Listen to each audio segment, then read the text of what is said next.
Well, the point I was trying to make is since they always turn it around on us, I mean, how do we ultimately win? I mean, we keep talking and talking, and I agree with you, the one who takes the first shot loses, but at the end, how do we turn this around?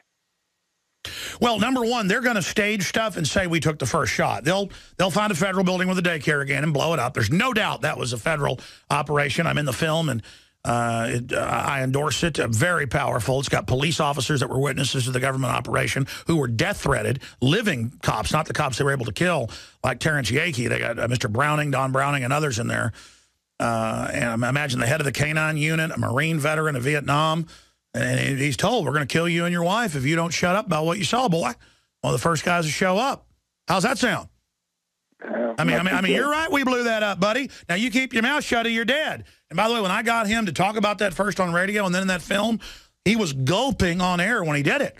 Because, you know, even a combat veteran is like, okay, because he cares about the truth and those kids they killed. You think it's fun doing this, folks? You think it's fun? All the egomaniacs and narcissists out there that think they're patriots, who all they do is infight and stuff all day? This is a life and death situation. This isn't a game. And they're going to fire first by blowing stuff up and saying we did it. That's why we've got to expose who really does the Fast and Furious. And, of course, they did Aurora. And, of course, they're up to their eyeballs. I mean, shooters in the same outfit from nearby hostage team, SWAT teams, from a nearby federal special unit, local police who were federal special event police caught in the woods. It wasn't just one. It wasn't just two. There were 3 of them seen, 1 of them arrested. And then they tried to cover it up and say it didn't exist, even though it was confirmed in the police reports and we have chopper video. Okay? I mean, we're in trouble, folks. They grease little kids. Boom, right in the head. To get our guns. Isn't it obvious? I'm sorry, sir. Go ahead. No, you're right. It's unbelievable. But I'll stand with you till the end, my friend. Well, but you say, listen, you say locals that were laughing at you, they're not laughing anymore. Well, listen, when they nuke a city or blow up a federal building and blame it on us, your neighbors are really going to listen if you've told them and given them a noble lie. Film at InfoWarsStore.com.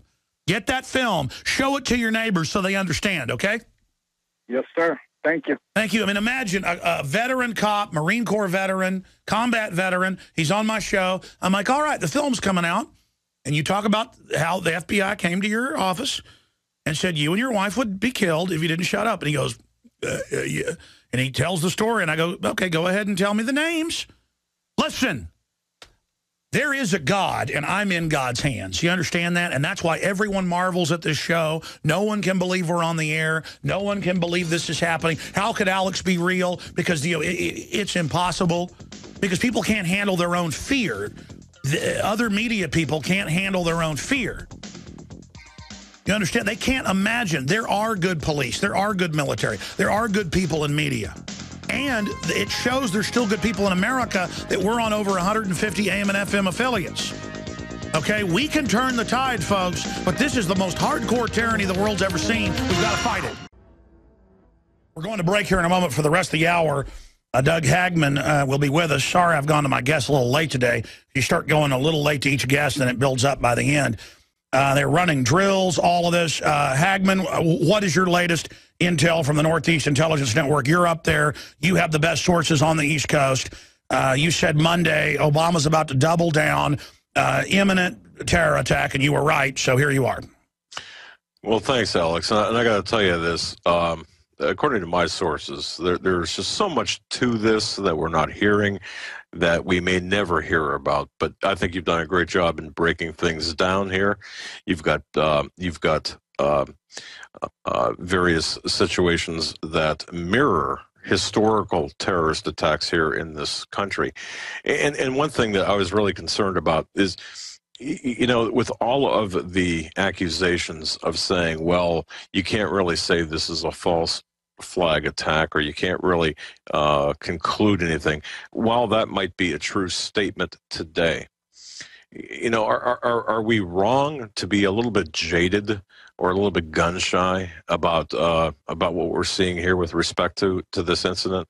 The fact that this appears to fit a certain template that we've seen in the past, with the training drills, with the even the prior warnings, with the with the dogs, explosive sniffing dogs, the extreme police presence, the drills, so on and so forth. I don't think we're wrong to question the facts at all or question the motives at all, especially in the over the last 24 hours when you have, as you pointed out, the Axelrods and the others coming out and saying, "Hey, wait a minute, this could very well be a Patriot-related attack." They were saying it within 1 hour. Exactly. So everything's the agenda. On that side. There's no real Tea Party person that would blow up people at that. They'd attack the UN or something. We'll be right back. Doug Hagman of the Northeast Intelligence Network can get his points out. What are you hearing? What are you seeing out of this? The police saying there wasn't a drill, but the drill's on record. What's your take on this? What are you hearing? A couple of things. The training drill did happen as it was initially reported. And by the way, I talked to my source from the DHS this morning, and his reply to that training drill was, how safe does that make you feel, even if things went off exactly as the government stated, where you had a real live training drill or a real live security force there with dogs checking for explosives, finding none? How safe do you feel now? How well did that work out for you? That was number one.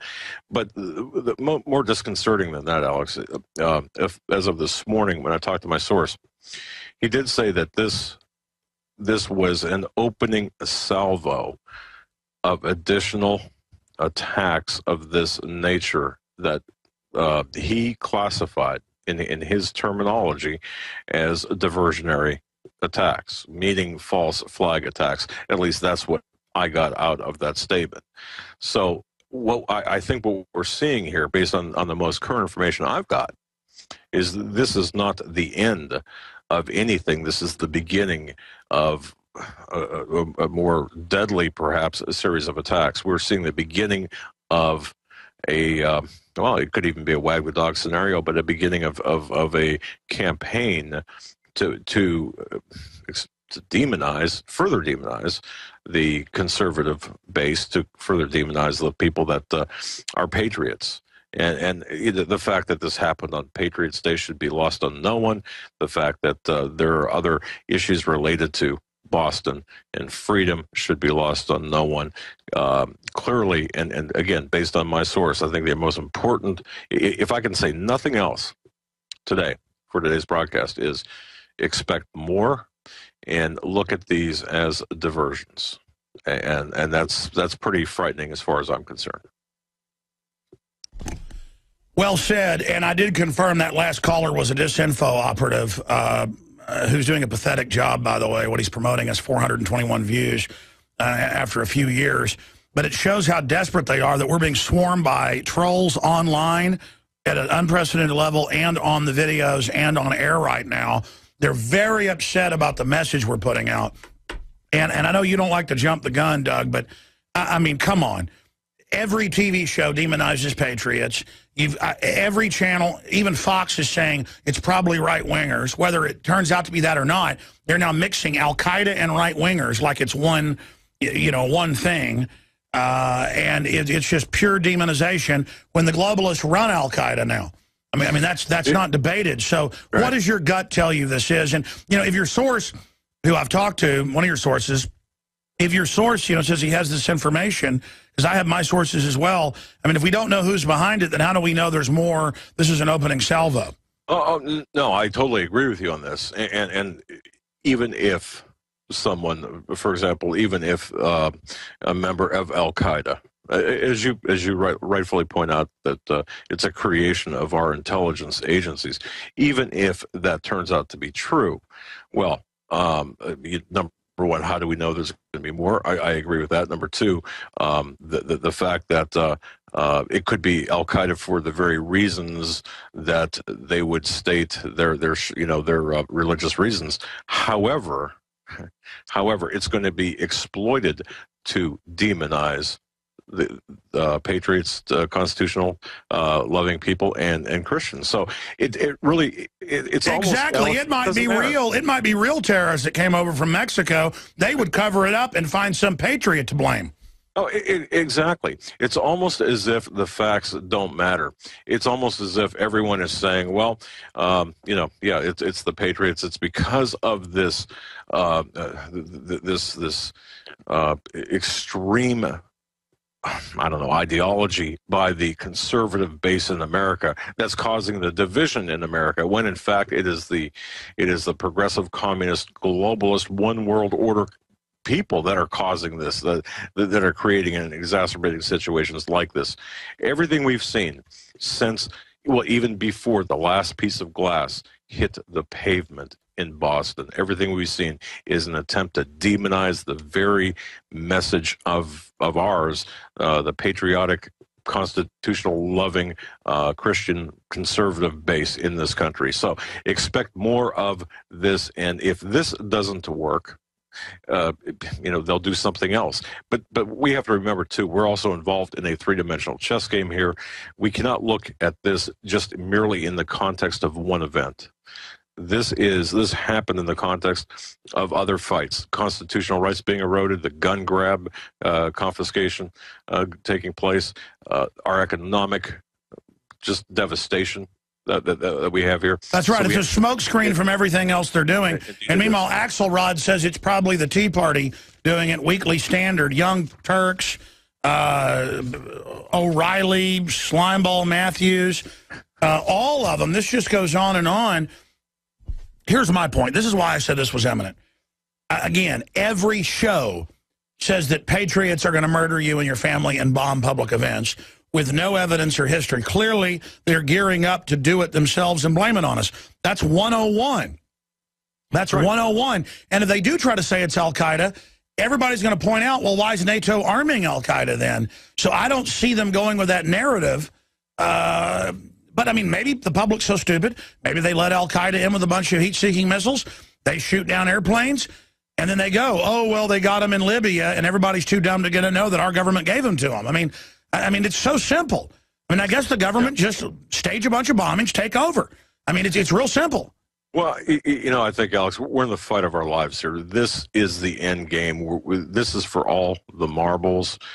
Our liberties are at stake. Our very way of life is at stake. We're seeing the bankers rape, pillage, and plunder our bank accounts. That's why you're seeing hyperventilating by all of the establishment authoritarians that say they're leftist, going after the guns and everything and saying your kids belong to the state. It's like they know something huge is coming, and they're licking their chops with arrogance. I mean, they are on real power trips, and I hope they know we got hundreds of millions of guns. We got the jump on you. We know you're a terrorist. We know who you are. We know you're scum. We know you hate us. I mean, I hope they understand that we know who they are.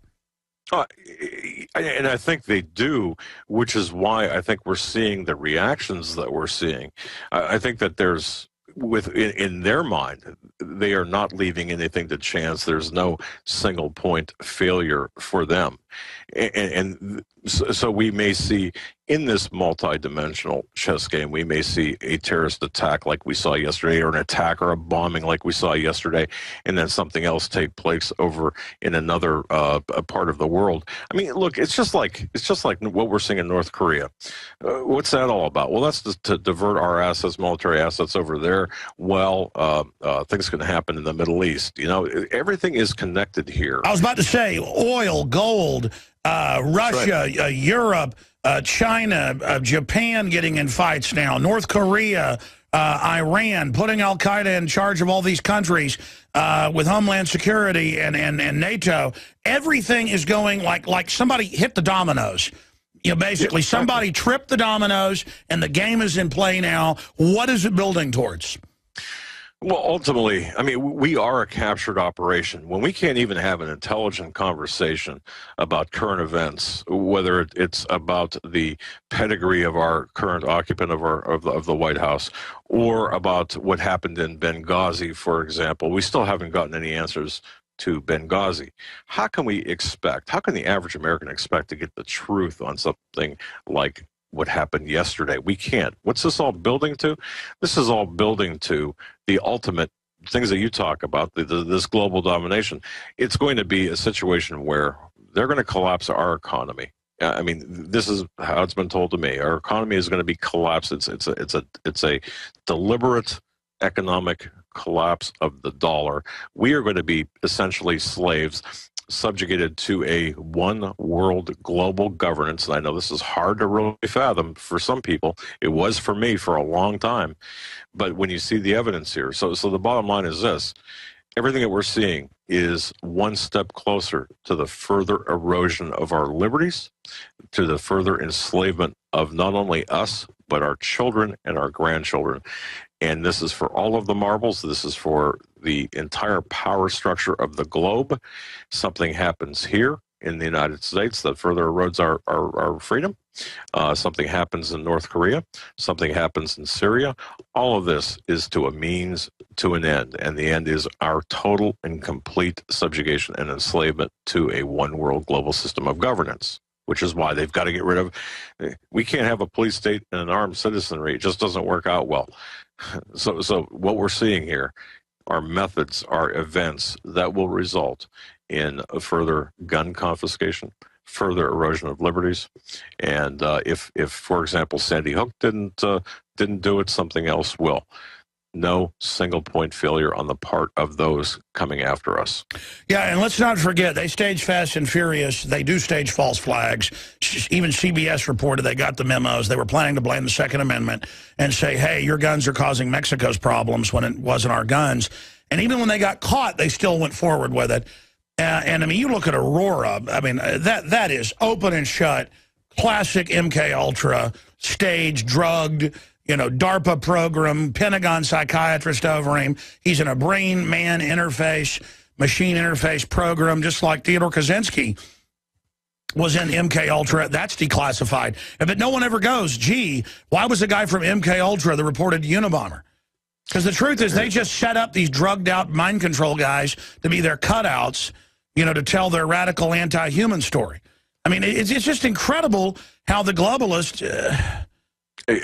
Hey, look, the CIA for 30 years, I believe it was 87 different universities, millions upon millions of dollars. How many subjects were affected by this trauma-based mind control? We've seen this. It's documented. You've pointed this out. So, you know, we do have these Aurora shooters and other people. People think that this is conspiracy nonsense. I used to laugh at it and think, oh my gosh, no, it can't be. But the documentation is out there for anyone to look at. But I think the important point right now is this: we have to realize that we're in the fight of our lives, that there are people who want to take control of us. This is part of their operation. You've got David Axelrod, and that was a great article too by Steve Watson. David Axelrod coming out and saying, well, you know, it could very well be a dispute over tax day, referring to the bombing of yesterday. This is, so at the end of the day, at the end of when it does come down to the motive, it's going to be so watered down that people, all they're going to remember is Patriots Day, tax day, bombing, that type of thing. And it's a trauma-based, this is where the trauma-based mind control comes in, and the use of the press to No, that's it. They're the ones engaged in the trauma-based mind control, milking Sandy Hook, milking Aurora, milking this to divert us from the $85 billion a month that's transferred to offshore banks. And if you look at all the thousands of declassified tests, some of which had thousands of programs within them, or incidences where they would kill foster kids, veterans, troops, towns, white people, black people, they don't care. Of course they would stage something like this. Criminal globalist elements, because they like doing this as well. And now images of troops with machine guns everywhere bugging their eyes out at people as if 400 troops, checkpoints didn't stop this. In fact, it's probably the people running the checkpoints that brought this to you. I mean, it's so elementary, and I think more and more people are... Do you think it shook them up that we had a reporter take over both press conferences? You know what? I don't know anymore. I defer to you on that. I really don't know, but all I know is this: I think that we are the intended recipients of this shock and awe campaign, this military psyops campaign, this campaign of extreme disinformation, and disinformation is the key here. You've got people that are in the media that are working for the globalists. You've got the people that are performing these press conferences that are obviously working for the globalists. Absolutely. We are so infiltrated. That's why they shut down both press conferences. HomelandSecurityUS.com is the website, HomelandSecurityUS.com. Doug Hagman, thank you so much for the time. Visit Infowars.com and PrisonPlanet.com. When you're on the site, you can also tune in 24 hours a day to my daily radio broadcast. There's also a free iPhone app to listen to the syndicated radio show when and where you want.